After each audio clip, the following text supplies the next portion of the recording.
Hi everyone. I just wanted to provide an option to you.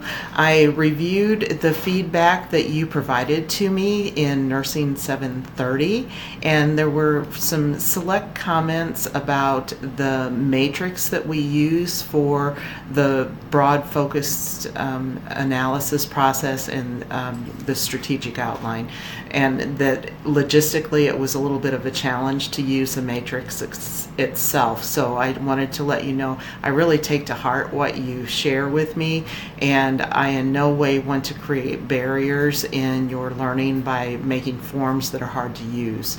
So if you have any challenges with using this particular matrix, feel free to format a little differently or do whatever works for you, as long as I can find the information and it's labeled very clearly so it correlates with the rubric.